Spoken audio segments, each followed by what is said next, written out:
Welcome back to another episode of In Search of Progress. So today we're going to talk about whether your doubt or fear that you're feeling is anxiety or whether it actually just means that you're growing and progressing. Sorry, I didn't have anything to do. Perfect. Well, that was even better then. Let's go to the first question. How has our definition of progress changed since we started this journey? For example, did it used to mean progress is fix it and now it means doing it scared? Let me think in terms of, because we talked about progress last time in terms of different ways that we think about it. But if I think about for now, since we started this journey, let's say this podcast from last week, and maybe I'll just reflect on, what were things that I wanted to progress on, right? From last week to this week. So I think first week we wanted to, get a podcast out. You smashed that, did it. Yeah, well done. So that was good. And I think from my side, I think just in terms of us as a couple, I wanted to really think about, are we spending time together? And are we making sure that we're going on like dates? Do we have like block times for each other and things like that? Last week, we failed, or I would say I failed. I did not put in the blocks of time last week. I was crazy busy last week running around and prepping all the stuff that I needed for like my workshops at the end of the week, all the sales calls and stuff I needed to do this week. So it was really not much time, and I was up late and up early, and I did not make that space and time. The second thing I wanted to do was to message 50 people to reach out to them last week. That I did do, which is why my schedule was so busy. So the balance was definitely not there. Yeah. But it did lead to like getting 2 weeks of the schedule kind of booked in, with some stuff happened in the third week, which was awesome. And then I wanted to run my first paid session for our AI users to leader session. And that I did do, and that went exceptionally well. We had some really great people that showed up, so that was awesome. So that was the stuff that I did accomplish. But yeah, this week, I'm focused on making sure that we've got block time. So I've actually blocked out loads of bits of time. Amazing. We obviously went to chilled on the beach this morning. We had a little lunch together. So these are the things I focused on. That's perfect. Yes. Okay. And what about you? So what did you progress last week? What did I progress? What did you want to progress? And then what did you actually progress? Okay. So at the beginning of the year, we do a goal audit and like the 12-week plan or the 12-week year plan for the first 12 weeks of the year. And you did that plan the week before the 1st of January. Yeah. Now, that would have been very smart for me to do, but I did not do that the week before the 1st of January. So last week actually became my week 0 because I needed to do my goals, my reflections, plan out the 12 weeks and what I actually want to achieve during that time. So although I did all the things that I wanted to last week, it makes me feel like I'm a week behind, which is silly because I'm still moving forward and I'm doing all the things, and this week kicked off quite well.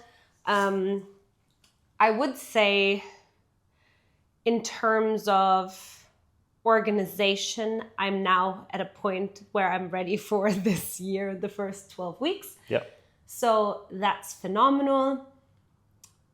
What did I not do?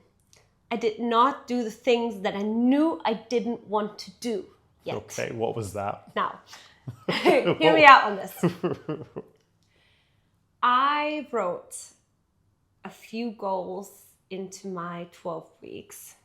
And the only way to achieve them is to go about them, not the only way, but the way to achieve them is to go about them in a certain way and do tasks that I don't enjoy. Okay. So that means I'm really great. I just did a post about this actually. I'm really great at planning my content, like organizing my stuff, writing it all down, And then I actually don't mind doing content. But the one thing that I feel like I'm learning now is, how do you reach more customers? How do you actually approach people who may want to buy products from you? Yeah. Now, I love when people come to me and ask. I don't love doing the direct messaging way of things. And I know that this is just a mental blocker anyway. So I did not do the things I was supposed to do in that category of my schedule. Okay. I did do everything else though. So it's a win. It's a slow progress on the other one, but we're getting there. It's okay. That's actually the biggest thing that I'm working on this year, because that's actually my, like all of last year, I would say my biggest goal for myself was to get, to figure out how to get strangers to buy stuff from me. That was my main goal. And like, because I could ask a friend and they could pay and I could be like, okay, but that doesn't actually validate the product, the service, or anything, the offer that I have, like at all. Yeah. It's just someone has done me a solid and a favor.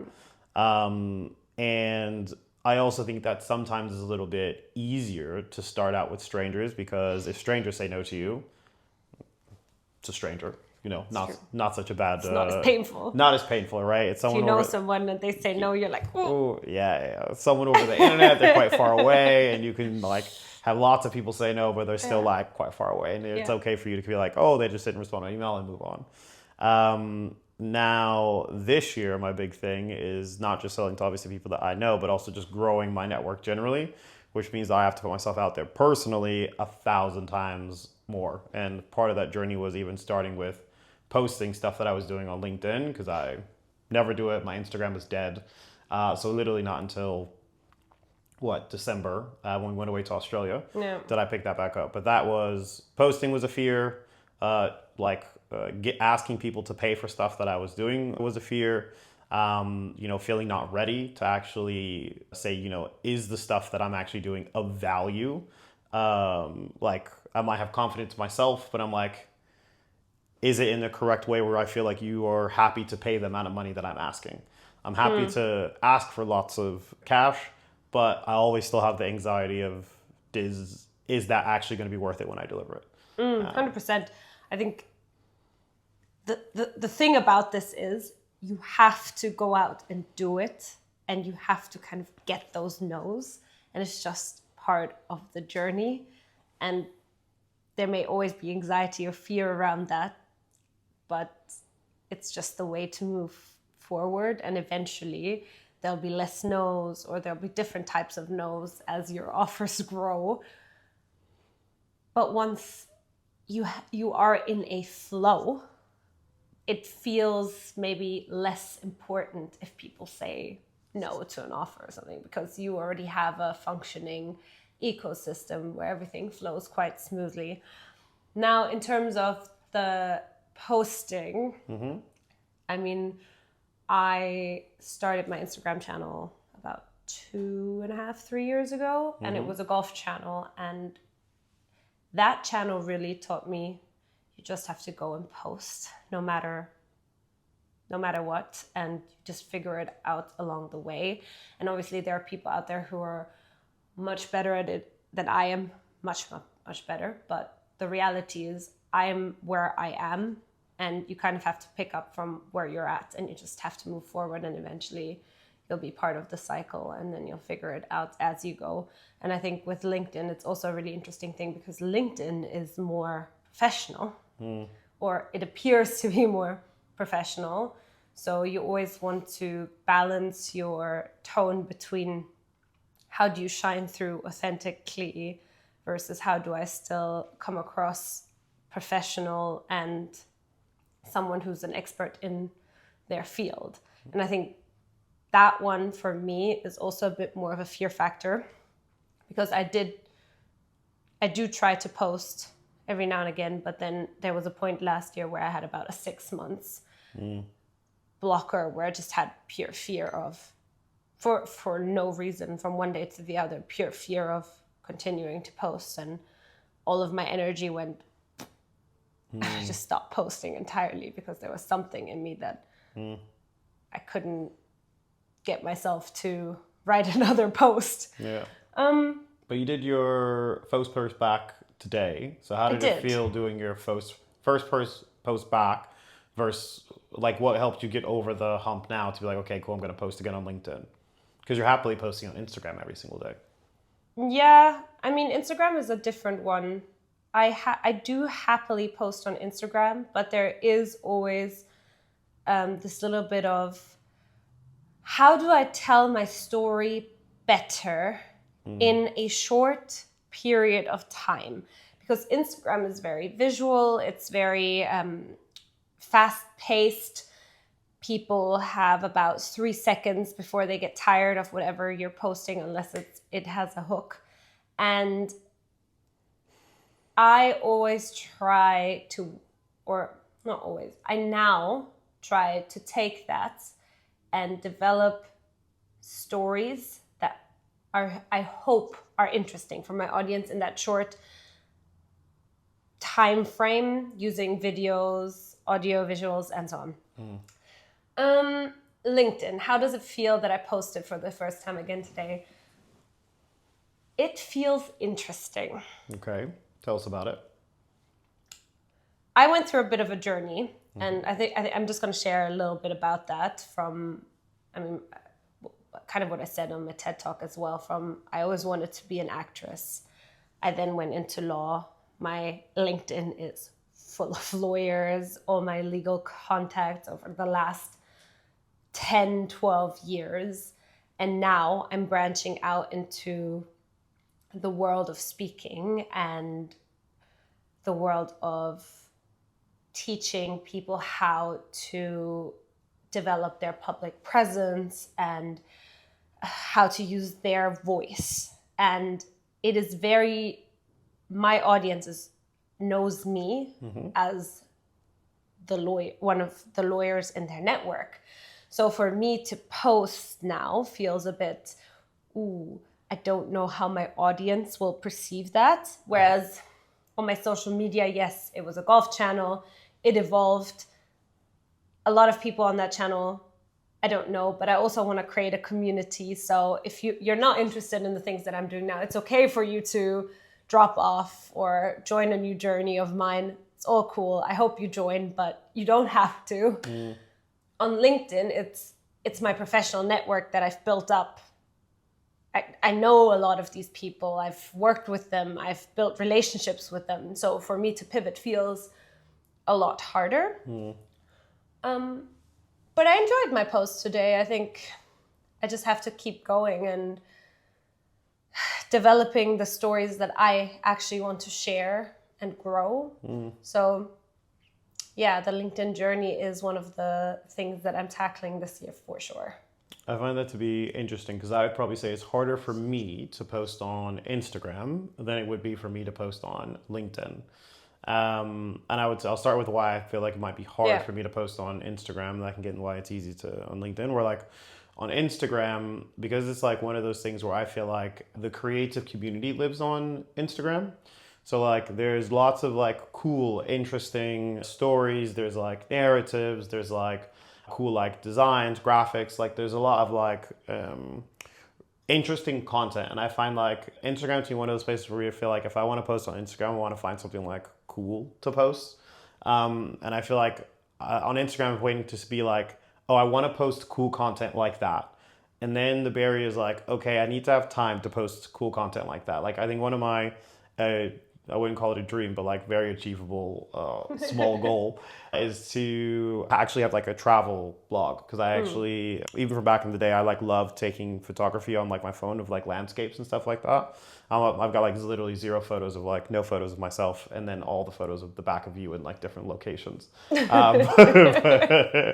like I really love it. But there are all these like really cool, interesting like travel posters that do like these like cool cuts and clips and like cool music and aesthetic to like all these like travel stuff. And I'm like, oh, that's how I want to post. And I think that comes from like me being like a creative director and just wanting to be like, I want like a cool aesthetic for my personal stuff. And And I think for work stuff, because I'm so used to, like I talked about design thinking stuff before, but you're so used to kind of like throwing away ideas in the workplace and everything being like so iterative and everyone kind of changing jobs and stuff like that. And I've changed roles so many different times that I guess it's very much part of my brand to be like, oh, Jeffrey was doing this and then did it like this. And I think at work, people are so busy, the same as like everyone on Instagram, people are so busy that they don't care about you. You're going to be one post that they see out of the week, maybe. And then they're going to continue to do other stuff. And, they're still going to be busy running into meetings and going back to back on stuff. So I actually find it to be like way easier to be like, oh, I can pivot my entire LinkedIn. Like I would erase my entire LinkedIn and start a completely new one tomorrow and like never even think about it. I'd be like, all right, tried that, didn't work, start over, new positioning. And I wouldn't worry about it. But like on Instagram, I'd be like, oh, I want it to be like cool. So I want it to be right the first time so I can keep being cool from like the beginning to end. Yeah. Okay. Yeah. The way I see it is, and I get your perspective, and it's really interesting actually. I get your perspective. In my LinkedIn, that is my professional network. This is the reputation I've built. This is like, but I also pivoted from lawyer to something completely different. So maybe that's also where the mental block lies a little bit. And that's where maybe also the fear comes in of, will I ruin my reputation in front of people where I've built my reputation up so diligently? But at the end of the day, it is what it is. I did the post today on you can't grow if you don't change anything in your life. So the reality is you got to grow the way you want to grow. You have to do the things that you feel like you need to do and move forward. Fair enough. All right, well, let's jump into the first kind of topic on here because we've already kind of jumped into a little bit of preamble anyways, but let's think about we talked about social media, but I guess what is another, maybe it could be something you want to work on this year, something that's happened in the past. But what's actually something where you felt like, I don't know if I'm making progress or if I'm actually a little bit stagnant? What's like your big thing? Could be from last year that you're like, what was the thing that I wish I either made more progress on or I felt like I was making progress on, and then surprisingly you did in the end? Surprisingly, I did or did not? Up to you. Okay. Last year, I worked a lot, especially at the beginning, on my personal brand. And I was very stuck the year before on, I don't want to, the way I'm doing it now doesn't work for me. And then I worked very hard on trying to reinvent my personal brand. And it worked to an extent because the things that I did. And it's not that I missed any milestone, but I think I might have done it too fast, where there was a lot of movement in a direction, but maybe movement not quite in the direction that I really desired. And I only knew what I really desired when I actually put pen to paper and started writing my TEDx script. That's when things started to crystallize for me. But then I was already quite far into my personal brand building. So I feel like I had to do the exercise twice now, which is fine because I moved forward and I progressed. It's just I might have not progressed as much as I wish I would have in the direction that I really wanted to. And there might have been a little bit of fear, because we're talking about fears today. There might have been a little bit of fear around, oh, if I voice exactly what I want, maybe people won't want to hear that. I don't know how else to explain that. So I kind of stuck to I'm going to stick to golf still, just because it's safe. Nobody will be threatened by the topic. Nobody will feel like I might take somebody else's, not place, but like, I'm a big people pleaser, and I'm a big person of harmony everywhere.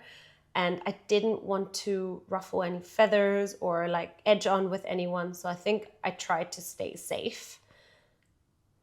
But I realized I just have to say the things that I want to do and then build on that, because otherwise my journey will be a lot longer. Yeah, 100%. And I'll still do the things I want to do.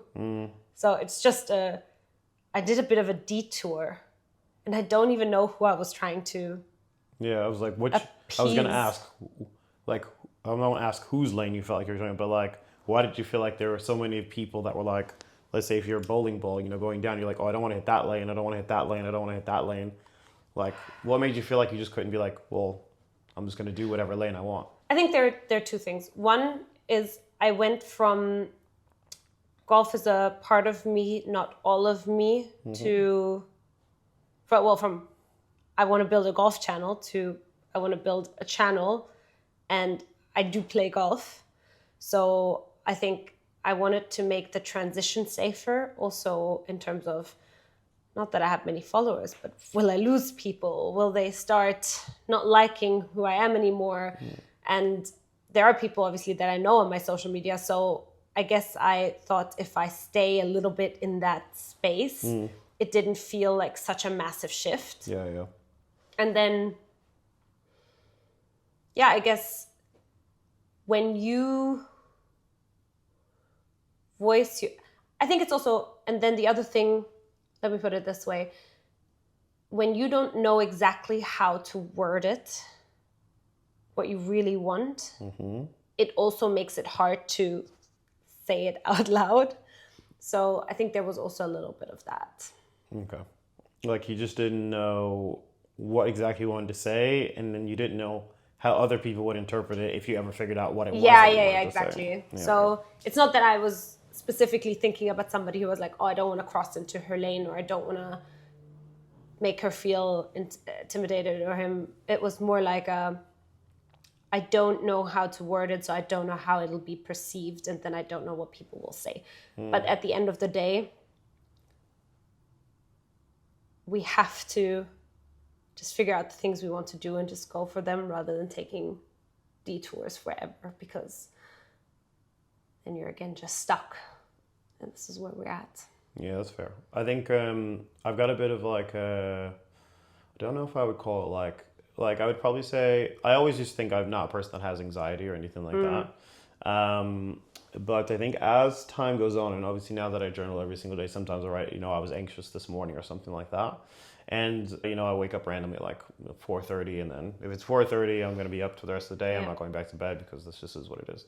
But I think the thing with that sometimes is like, if there's something that I need to do, or there's something that was like planned or whatever it might be, there's something that's like, or even like big goals and stuff like that. And I think I've started to reshape how I do things to match, I guess, to use that fear or anxiety as fuel for things. So let's say, like any type of like big goal or vision or anything that I might do. So say I'm going to try to make $1 million this year, whatever it's going to be, right?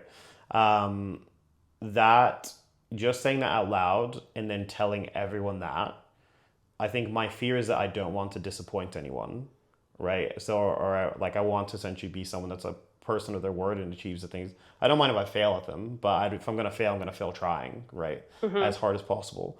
And I think with that comes a thing where I'm like, oh, well, I've told everyone, so I can't disappoint everyone.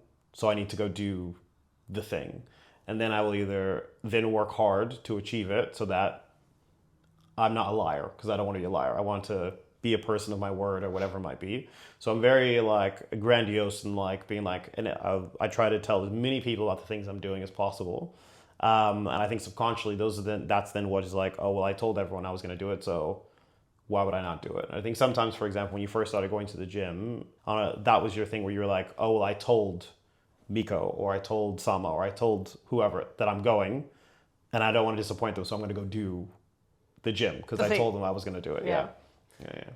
But I actually learned this from you to... Hopefully not this bad habit I just talked about. No, sorry. What I meant to say is I learned this from you to voice the things that you want Yeah. more. So I understand the anxiety part about it, because when you voice something out loud to people, that you start having a stake in it. You start taking ownership of the thing that you want to do. Mm-hmm. And I used to love not telling people about goals, because I wasn't sure if I was actually going to put in the work to achieve the goal. So telling people felt strange. So I actually have a really funny story, and I haven't thought about this in years, but when I was just saying this, I had to tell this. In 5th grade, Okay. I have no idea who this teacher was. I have no idea of any of the context. I just remember this. Trigger moment activated. Go ahead. It did. I went to my teacher and I told him, I will go to Harvard. Yeah. I did not go to Harvard. Anyway, I told him, I will go to Harvard. That is the goal. But I actually never put in the work to go to Harvard. So I don't know if this was a moment where I stopped telling people what I'm doing, but I think this is an interesting one. Okay. Because it's something I said and I didn't follow through. I was in 5th grade, fair enough. Yeah. Lots of time passed by the time we hit university. Yeah. I'm quite happy with my journey. Yeah.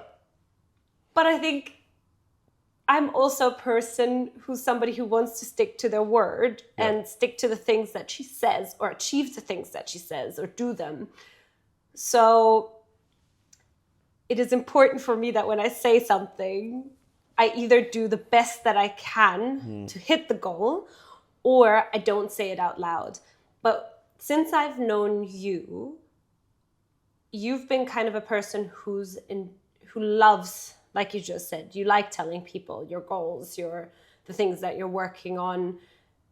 And I actually started telling people more about the things that I'm working on, the things that I'm doing. And as you can see now with my fitness journey, I go almost every day. I used to go twice a week with a friend, the other 2 times a week alone. I started training for a half marathon in February. And I say these things out loud. I post them on Instagram. I hold myself accountable to them. And I would now find it very hard not to do these things, because it is too public to go back on them. And I think this is also another thing to think about, is everything you tell someone really important? And what is the point where, like, okay, I'm also allowed to drop a goal? Yeah. Because I think it's also important that when you tell people, yes, it's amazing because you're more accountable for the things that you're doing. But if it doesn't serve you anymore, it's also okay to stop doing it. Yeah. Like I have to drop things all the time. Yeah. Like even stuff that I love, Yeah. like to death. Like just recently, like really sad about it actually still. I still might try to reconfigure it in some way, but like I was running a business called Vibe Hunters, which I loved. I love the brand, I love the look and feel, I love the aesthetic, like everything about it is cool. I love it. I'm sad about it. Yeah, I know. But anyway, so this is originally started as a t-shirt brand. And we threw like a couple house parties to like launch a t-shirt brand. Then it turned into an AI company for mid-size like luxury fashion brands. Yeah. And we did all their campaign photography, but using AI, and I loved it. Only problem is that it didn't, like the ticket price was too small for the amount of efforts and where the technology was today. So you needed like an agency to deal with it rather than having like a product that we were going to build to do it, at least for the quality that we're looking for. And now, like I've left the job, and one of the things I had to do in that pre-week prep was to like reflect quite a lot in terms of what am I going to focus on? What am I going to drop? What am I going to keep? And that's one of the things that I'll have to drop, unfortunately, even though it's like my passion project. I absolutely loved it, loved everything about it, but it just wasn't high ticket enough, and it wasn't going to be able to bring in the revenue that I needed.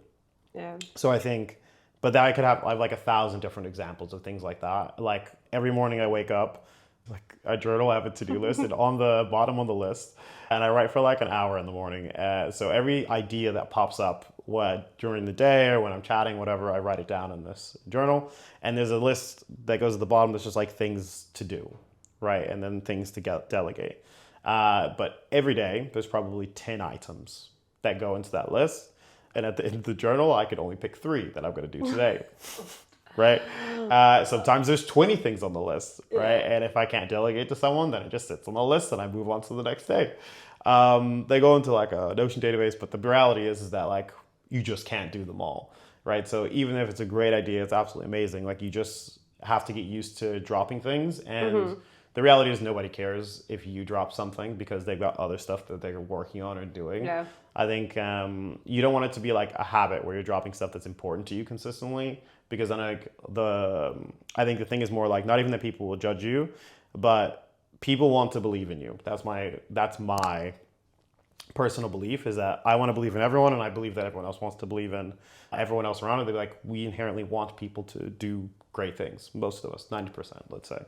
And in order for that to be true, then when you tell someone something, and I think the other part of like telling people the stuff that you're doing or you're working on is people are happy to help. And I think this is probably more to like in the US than it is in like Europe and stuff like that. It's not as like, hey, we'll help you do anything. You could sit at a bar and like meet a guy and he's like, hey, actually I know a random billionaire. Let me connect you with no problems. Like it's a little bit different.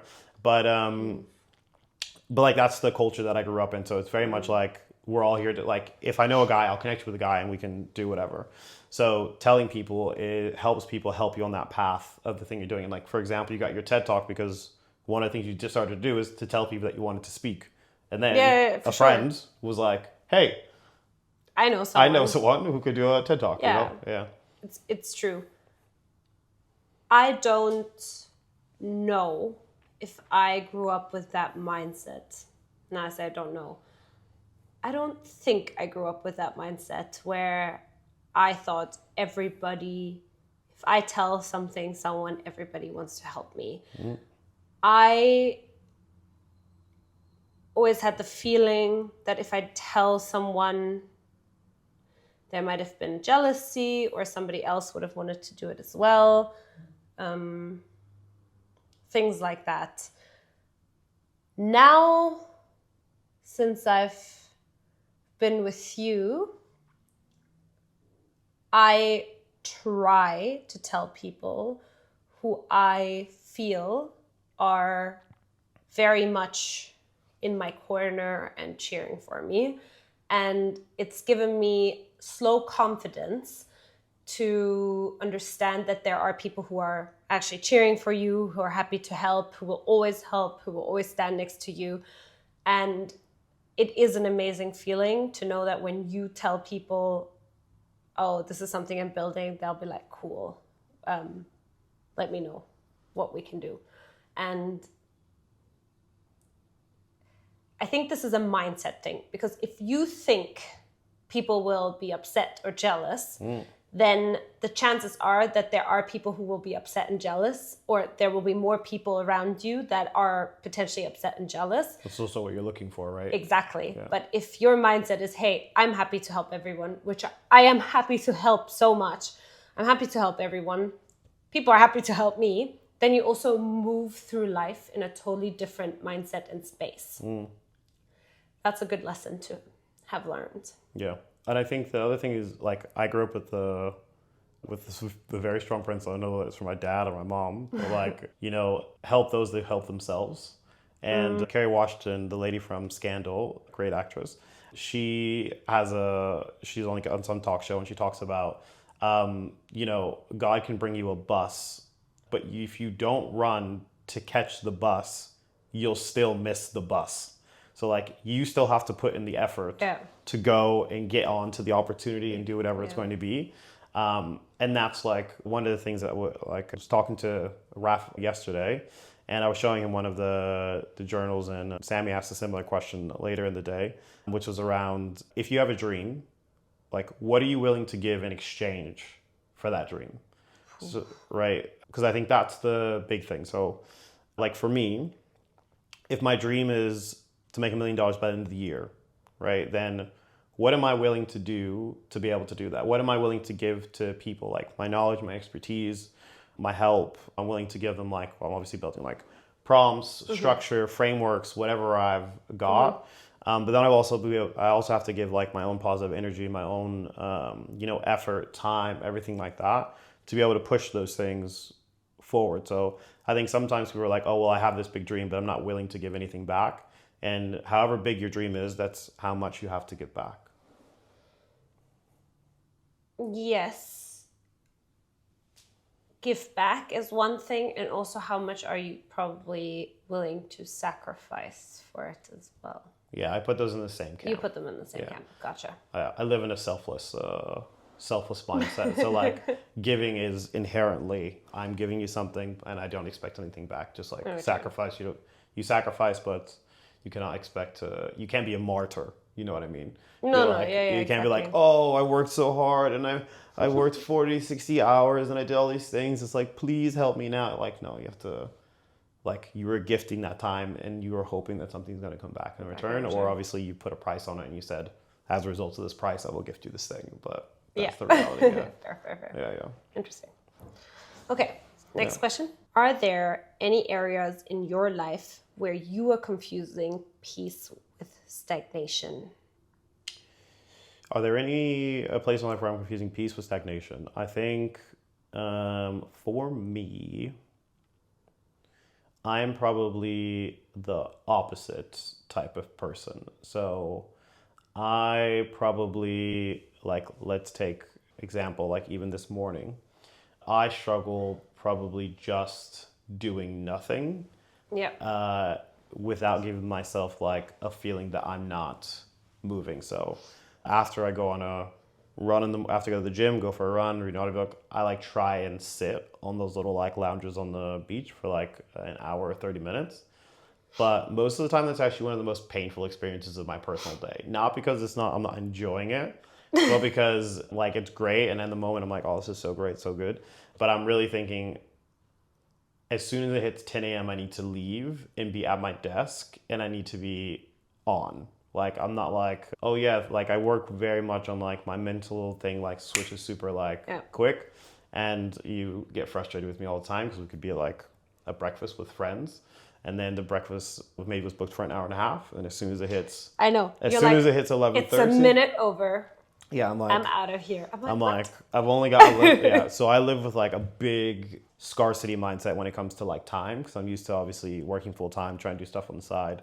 So I'm used to having a limited amount of time. And now that I've got an abundance, but with a made up 18-month runway, all that kind of stuff, still everything's a scarcity thing. So I think that's probably where it is for me, is less for like, do I confuse peace with stagnation? I probably confuse the fact that it's okay for me to sit down for an hour and a half in 2 hours, or to take a day off and like nothing's going to blow up. But I think one of the craziest things since I've like left Math, and even before, since I've been working on the business, we used to run ads for like a product that we're building, like a proposal generator for consultants. And when we ran ads for the consultant thing, then we used to get email signups every single day. And every email sign up and every person that bought the product, all those things feel like progress, right? And then at some point you run out of budget and you stop emailing, or you decide you stop doing the ads, or you change your tact or whatever it is. And then you stop receiving the emails, and you stop receiving the signups, and you stop receiving the payments. And I think this was one of those things that also businesses into that fear, where like, actually every time like my email does not have something new in it, that's also a signal that I probably didn't chase someone up, or I wasn't doing anything. Because if you have an empty inbox, and this is just for like if you're dealing in sales, that means you didn't go and tell anyone about the stuff you were doing, right? Because otherwise people would then see it and then reach out and say, tell me more about the stuff you're doing. So even going on my LinkedIn journey now and having people like posting on it, and then having people come back and say, I don't know what's up with that thing. Yeah. Like going on my LinkedIn journey and having people like me posting, and then people coming back and say, hey, what's happening with that session? What's happening with that thing? What's going on? So every time that's an email or a notification on LinkedIn, that's progress, because I've put in something, I've given, and then someone has gotten back, right? Yeah. So I think that becomes like more of the thing now where you're like, I'll wake up and then I'll check my email and I will check my LinkedIn and I'll check my WhatsApp just to see, did a plant, like a seed I sowed yesterday, did it grow into a seedling, right? And I think that becomes another marker of progress that I probably need to figure out to also balance like as time goes on. Yeah. Cool. What about for you? I don't know if you remember the question at all. Let me just go back on it. Yeah. Does peace and stagnation... Are there areas in my life where I am confusing peace with stagnation? Yeah. So for me, in order to calm down or chill, I often associate it with, I'm just going to put on a Netflix show or something just to get my mind from overthinking, or like just to shut it off for a couple of minutes, like 20 minutes to an hour, just for me to close my brain. But I think I'm coming to realize that this might not be actual peace, but this might just be a coping mechanism to turn off my brain. Because the other day I was reading audiobooking this book, and I forgot the name of it, but The kind of silver one? Silver. The mind Control method, something like that. And I was trying to do a meditation. Mm-hmm. And I realized that I'm actually really bad at that, because my brain, the only way it currently knows how to shut off is when I turn on a TV show or something, in order for my brain it understands it needs to be off in that moment. And I'm trying now to get away from that, because it doesn't actually make me feel peaceful. It just is a coping mechanism.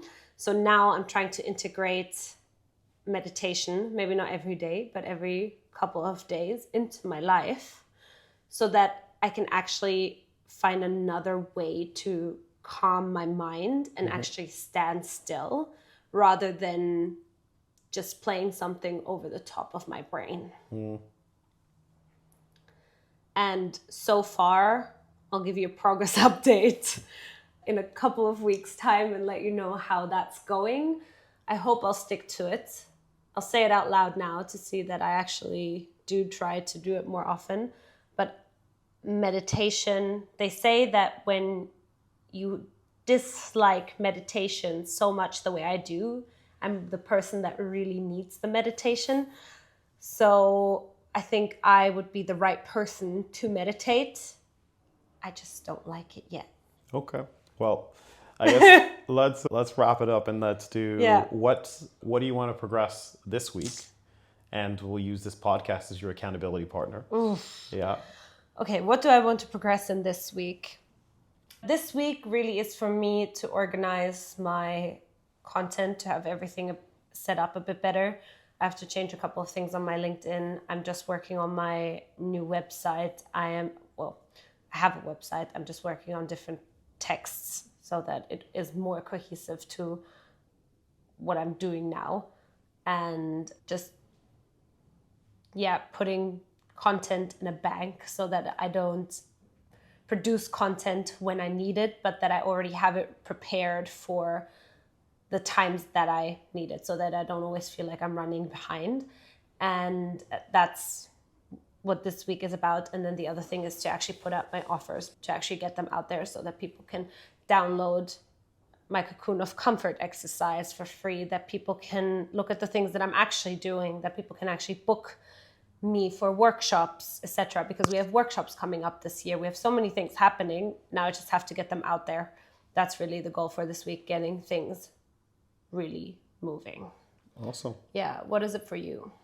For me this week, I think the big thing is I'm trying to get ahead. So I'm using this as a somewhat prep week, because I want to get all of my content going and ahead of schedule. So I've got a couple interviews with partners, which is awesome. I've got a couple For like a newsletter, I'm writing all my newsletters for my executive prompt library, where I'm turning business books into prompts and agents, which is awesome.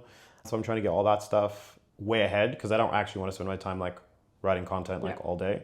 I'd rather be like actually reaching out to people and like meeting people for like lunches and doing whatever I need to be doing. So as much as I can do in terms of getting all the content front loaded would be sweet. And then I have to put together my target list. So of all the lovely people that I want to connect with over the next 30 days, so I can essentially build my leads list and pipeline. Amazing. Yeah. And making sure that I secure spaces, which I have in my calendar actually on my phone for Nikki and Jeffrey time. But if it's between you and I, it's really just Nikki time. Okay. I do like some Nikki time. As you can tell, there was no meditating in there for either of us, but no, that's okay. It might be in the next weeks to come. Exactly. Next week's progress. Right. Well, thank you for listening in. If you have any questions for us that you want to ask us, that you would like us to discuss on our podcast around anxiety, fear, how to live, love, and dream with anxiety and fear, or if you just have any questions for us, let us know. We'd love to hear from you, and we'd love to grow the community together with you. See you next week. See you next week.